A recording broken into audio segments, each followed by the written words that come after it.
Our Favorite Tools for Entrepreneurs podcast will address tools that are useful for startups and existing businesses. We will also cover other aspects of the launch and growth of entrepreneurial ventures. Your two hosts will be Professor Gary Palin and serial entrepreneur Ryan Budden.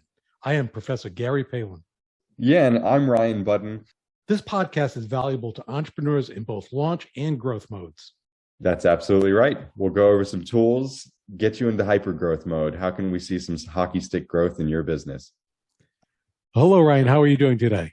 I'm doing fantastic. What about you? Oh, just keeping busy, struggling along, but going forward. There we go. That's the key. Sure is. Ryan, what I'd like to talk about today, there's an old saying in entrepreneurship is hire slow, fire fast. Right. And we've spoken about the importance of the founding team and how to structure that. But then the next step is when you're hiring employees. And I'd like to discuss the concept of hiring employees.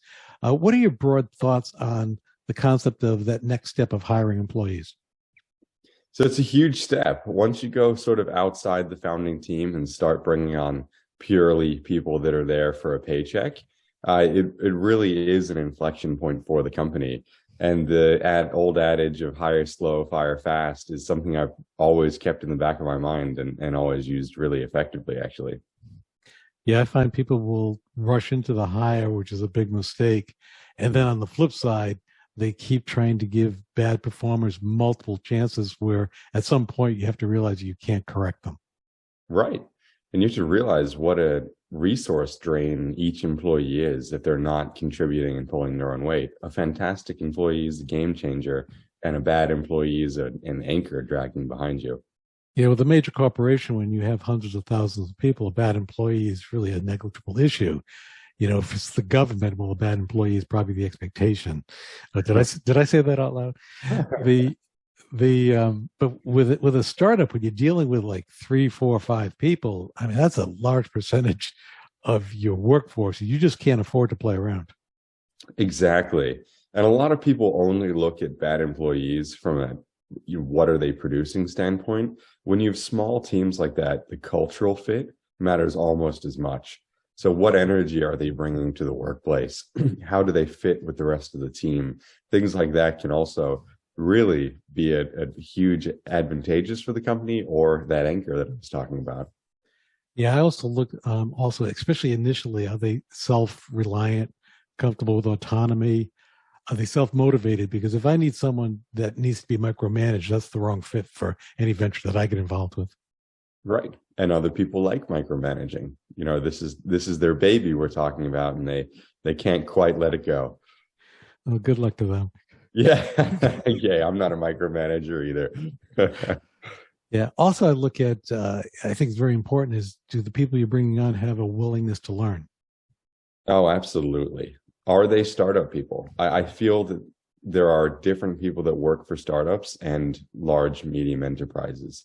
The expectations of work-life balance, what they're trying to contribute, how specifically they stay inside their role, all are quite different. And I feel like some people fit in a really, startup entrepreneur culture, and some people don't. It's not because they're a bad person. It's just simply because it's not what they're good at. It's not where their zone of genius lies. Autonomy component is very important, because as the founder member, or if it's an individual, even the team, you don't have a lot of time to be hand-holding and guiding someone very slowly through this. They have to take ownership of whatever task that they're revolved with and move it forward. That's exactly right. And oftentimes that doesn't fit under one specific job role. All hands on deck is a term that I often find myself using when I'm in a chaos time consulting a business or inside of my own businesses. And it truly means drop the job titles. Everybody's got to contribute. Everybody's got to find a way to be helping out right now. Yeah, in a corporate, and probably exaggeration and extreme, but it's fairly close to truth, is if you keep the same job in a corporation, you probably know what you're going to be doing every day for 10 years. Right. Whereas in an entrepreneurial environment, minute by minute, it could shift. You walk in one day as an employee, you think you're about to work on this task, and something happens. Could be a customer is irritated, you're not delivering, and you're right, all hands on deck. You have to shift on a dime. Mm-hmm. Yep. It's an important part of small teams. Everybody's willingness to participate. So when you come to that point where you decided that you need to hire someone, what's your starting point? What do you look at? How do you go about that process? So the first step for me is always referrals. Is there someone I've personally worked with in the past, or has one of my friends, mentors, advisors worked with somebody in the past that was a good employee, was proficient and enjoyed working in the startup world? That's where I start.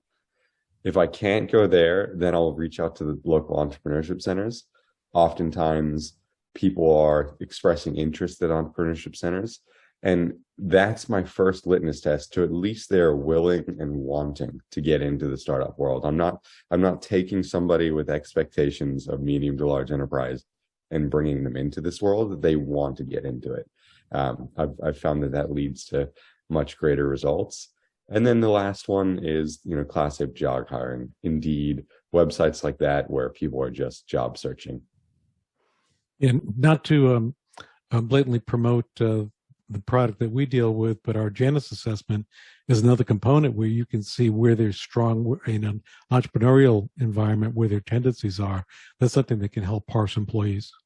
Yeah, once you've identified an employee or multiple employees that you're considering hiring, I think the Janus Assessment is, the world's greatest tool. That's what we've specifically designed it to do. Another thing I always look at when I'm in the starting point, I analyze what skills are needed in the venture, what talents are needed, what knowledge, et cetera. Then I look for voids in the leadership team to see where that needs to be filled. So then I will start specifically looking for people with those skills and knowledge. Yeah, creating that roles and responsibility is huge.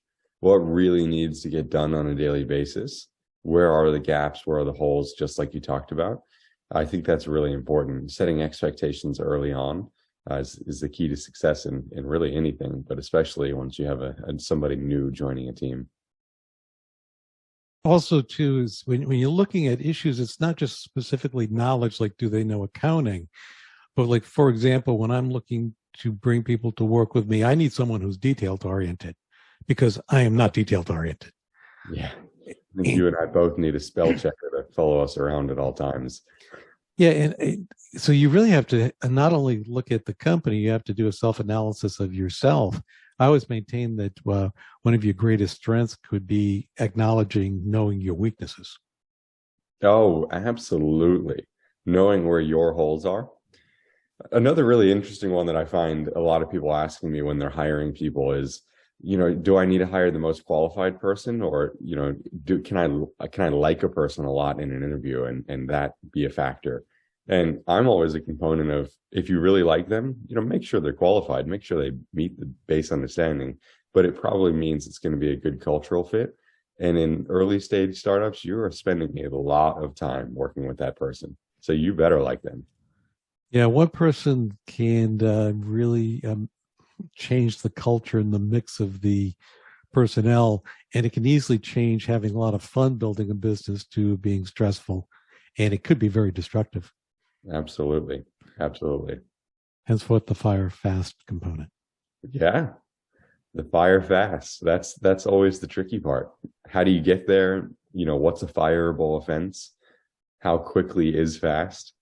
There's an old saying in professional sports, like, are you looking for bringing people on for the position, or do you draft the most athletically talented person and then find a role for them? There's a component of that thought in entrepreneurship also. Yeah, I'd say there absolutely is. That all hands and deck metaphor goes a long way. You need to find the person that can contribute in those times, that isn't siloed into their, accounting job, for instance, that can get out of accounting and help with marketing when there's a problem, help with customer support when somebody's upset. And I know when I'm bringing on individuals, especially at the beginning, I want someone absolutely that's going to take ownership of a project. I point in a direction and say, this is where I need you to go. And it's only if they run into obstacles of concern and need resources that I think they should come back and speak with me. I like to hear it's been accomplished and you gave me 2 weeks and I've done it in 10 days. There we go. So degree of autonomy on the Janus assessment is high in your books. Oh, big time, because I am the exact opposite of a micromanager, which again, it's important to understand who you are.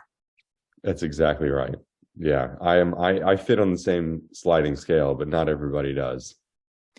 Well, one last issue before we wrap up that we've spoken about it in passing before, but I think it's important, particularly with this topic, hiring family or friends. Oh, man. Yeah, this is a pitfall that I've fallen into a lot, hiring friends. Thank goodness I've never hired my brother to do anything, but that would end disastrously. But I have hired friends and had mixed results, let's put it that way. And it always ends up with, would I treat this person equally if they weren't my friend, if they were just an employee? And quite often the answer is no. So I will personally never hire friends again. I agree with you, and I would say the same thing with family, and there's another factor on top of that. But also with friends friends will try to take advantage of you very often. Yeah, not always knowingly, but they will. They'll stretch the boundaries. They'll push what should be happening and could be happening. With family, if it doesn't work out, and there's a high probability it won't work out with friends and family, as very often many employees don't work out. But the issue I always look at is it's easier to find a business concept than it is a really good friend. And you only have so many family members. And why risk blowing that up? And especially with families, it makes holidays very, very long. Absolutely. Yeah, it's always, I feel like people go to the friends and family route when they don't have enough confidence in what they're doing to hire somebody else. It seems easier. It seems like they're hiring somebody to support them. And oftentimes that's not even a good indication. So I think we're both on the same page with this is if you even have an inkling of it, we both think don't do it. That's my vote. Very good. Any final thoughts on the hiring process, Ryan? No, set clear expectation, hire slow, fire fast. Great. Well, thanks. You have a great day. You as well. Thanks for listening to our Favorite Tools for Entrepreneurs podcast with Professor Gary Palin and Ryan Budden. We hope you enjoyed this deep dive into topics that assist with the launch and growth of your entrepreneurial venture. As always, you can head over to ProfSpirit.com to check out more resources and courses designed for you, the entrepreneur. Also, please follow us on Spotify, Apple Podcast, or YouTube to get the most up-to-date information as it is released.